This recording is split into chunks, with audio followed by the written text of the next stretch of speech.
السلام علیکم ناظرین، میں ہوں محمد نوشاد علی۔ ناظرین، صادق سنجرانی صاحب اپنا انتخاب جیت چکے ہیں، سینٹ کے اندر بطور چیئرمین سینٹ وہ منتخب ہو چکے ہیں، انہوں نے اپنے عہدے کا حلف بھی اٹھا لیا ہے۔ لیکن انتخاب جس طرح سے ہوا ہے اور صادق سنجرانی صاحب کی جیت جو ہے فی الوقت، یہ فی الوقت کا لفظ میں نے کیوں بولا اس بارے میں آپ سے بات کروں گا، لیکن پہلے میں آپ کو بتاؤں کہ جب صبح آپ کو یاد ہوگا یہ جو سینٹ کے جو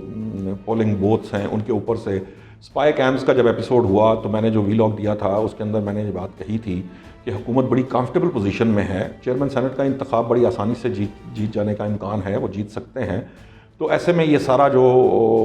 اسپائی کیمپس کا ایپیسوڈ ہے یہ اس نے صرف حکومت کے لیے یہ بدنامی کا باعث ہی بنا ہے، اس میں سبکی ہوئی ہے حکومت کی ہر دو صورتوں میں۔ اگر حکومت کا موقف بھی مان لیا جائے، اپوزیشن نے بھی لگایا، تو پھر حکومت کو یہ سوچنا چاہیے کہ وہ کس قسم کی حکومت کر رہی ہے کہ ان کی ناک کے نیچے جو ہے وہ اس طرح کی حرکت ہو رہی ہے، اور اگر نہیں تو دوسری صورت میں بھی یہ معاملہ بڑا عجیب و غریب ہے، اگرچہ کہ یہ مسئلہ ایسا نہیں ہے، یہ تو الیکشن کی جو پولنگ تھی اس سے پہلے ہی طے ہو سکتا تھا، کیونکہ جو سینٹ کا ایوان ہے،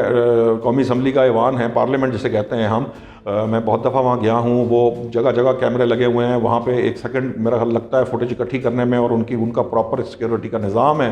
اور سیکیورٹی کے پوچھے بغیر وہاں پہ کوئی پرندہ پر نہیں مار سکتا، کوئی آ جا نہیں سکتا سیکیورٹی میں کے علم میں لائے بغیر، وہاں سیکیورٹی لاگ ہے، سارا کچھ ہے۔ مطلب اگر آپ چاہیں تو بجائے کمیٹیاں بنانے کے، کمیٹی تو آپ کو پتہ ہے مٹی پاؤ مہم والا معاملہ ہوتا ہے نا، سب جانتے ہیں کمیٹیاں کیوں بنتی ہیں، تو وہ تو یہ الیکشن کے جو ووٹنگ ہے اس سے پہلے ہی پتہ لگ جانا تھا کہ وہاں کون موجود تھا اور کون نہیں موجود تھا، اس کو زیادہ ٹائم نہیں چاہیے تھا۔ لیکن بہرحال اس سے قبل بھی میں نے ایک وی لاگ کیا تھا جس میں نے چیف منسٹر پنجاب عثمان بزدار کے بارے میں بتایا تھا کہ انہیں تبدیل نہیں کیا جا رہا، اور کل شام جو ہے وہ یہ فیصلہ ان کی کور کمیٹی میں تحریک انصاف کی کر لیا گیا کہ انہیں تبدیل نہیں کیا جا رہا۔ اب جب چیئرمین سینٹ کا الیکشن اگر یہ قائم رہتا ہے، سنجرانی صاحب کا فیصلہ اور سنجرانی صاحب چیئرمین سینٹ رہتے ہیں، تو پھر عمران خان صاحب کچھ عرصے بعد اس معاملے پر غور کریں گے، اور جیسے یہ سیاسی ڈسٹ جو یوسف رضا گیلانی صاحب کے جیتنے سے جو ایک گرد اٹھی تھی سیاسی اور بڑی ہیٹ آئی تھی اس سارے معاملے کے اندر، سیاست کے اندر، پالیٹکس میں، وہ جب سیٹل ہوگی تو پھر جو ہے وہ متبادل ناموں پر غور کریں گے، وہ میں نے اپنے وی لاگ میں نام بھی بتائے ہوئے ہیں۔ خیر، ابھی معاملہ یہ ہے کہ صادق سنجرانی صاحب جو ہیں وہ کیسے جیتے ہیں۔ صادق سنجرانی صاحب کو 48 ووٹ ملے ہیں، یوسف رضا گیلانی صاحب کو 42 ووٹ ملے ہیں، اور دلچسپ بات یہ ہے کہ 7 ووٹ گیلانی صاحب کے مسترد ہوئے ہیں۔ اچھا، اس سے بھی دلچسپ بات یہ ہے کہ یہ وہی 7 ووٹ ہیں، آپ کو یاد ہوگا جب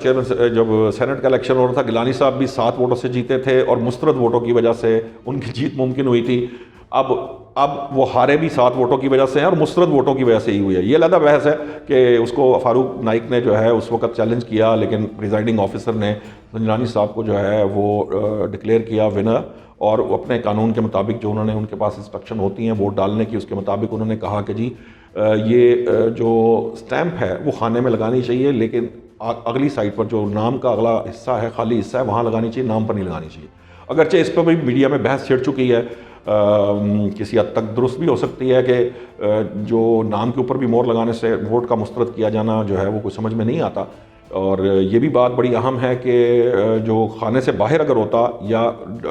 ڈبل سٹیمپنگ ہوتی ہے اس طرح کی بات، جیسے ڈبل سٹیمپ بھی کی بھی میں ایک مزے کا خیز آپ کو بات بتاؤں گا،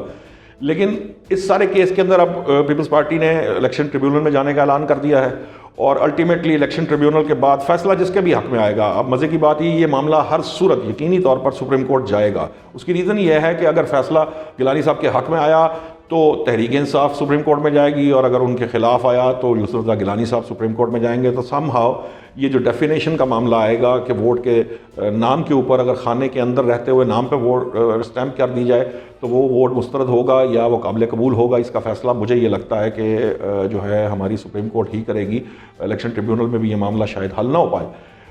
لیکن اس ساری سچویشن کے اندر جو بڑی اہم بات ہے وہ یہ ہے کہ میں یہ سوچنے سے مطلب میں حیران ہوتا ہوں اس بات پہ کہ وہ 7 سینیٹرز، وہ صاحبان، وہ 7 سینیٹرز جو